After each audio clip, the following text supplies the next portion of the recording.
Here's a quick lower body workout. We're going to start with a squatting movement pattern. So I want you to get your feet about shoulder width apart. You're going to squat down, keep your chest tall, touch the ground, either with your fingertips or your heels, or the palm of your hand. And then you're going to drive all the way up and reach. So you're going to sit back, drive up, sit back, drive up. As you go through this move, you can change where and how you're reaching. So you can reach down and across diagonally to get a little thoracic rotation. You can come up and over. You can reach with one arm or two arms. So that's going to be a good way to just kind of functionally work the squat, gain a little bit of mobility, as well as just training and turning on those muscles. You could do this with weight as well, holding a kettlebell or a couple lighter dumbbells. So next we're going to go into a glute bridge.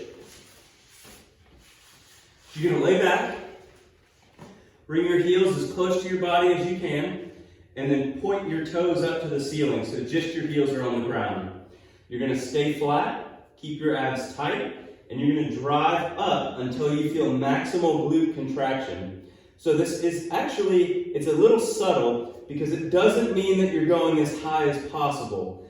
That might put it into your low back, and so you want to keep your abs tight and really try to dial in on making the maximum contraction in your full butt muscle. That's what we're going for here. Feel free to add a band around the knees or use a kettlebell or dumbbell and put it on your hips if you want to work a little bit more strength. Otherwise, just stay tight and you're going to drive through. Stick it for a second at the top, hold, feel the glutes contract, and come back down.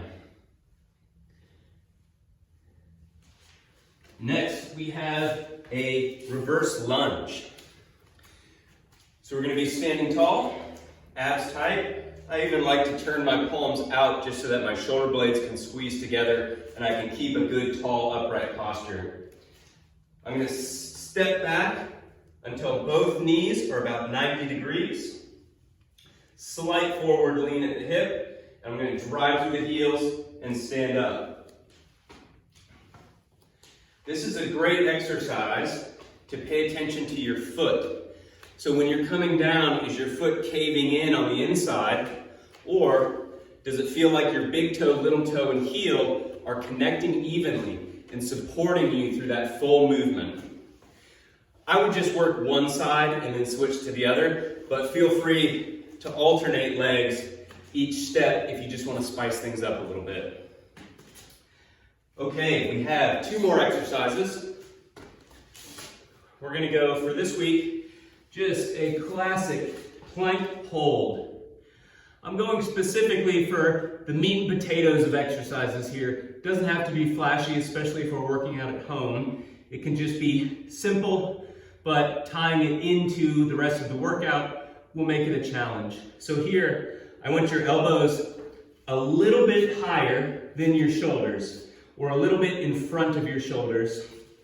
I want your hands to stay parallel to each other. Don't clasp them together.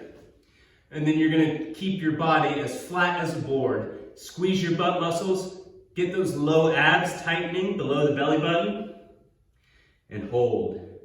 Connect with your abdominal muscles. Connect with those core and pelvic muscles that are keeping you upright. And then our last exercise, I'm going to grab a kettlebell real quick.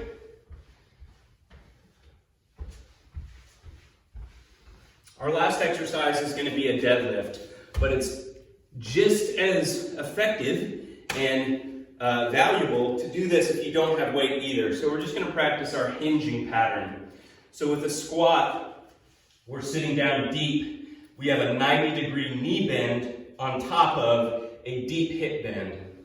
When it comes to a hinge, you want to keep your feet in closer, about hip width apart.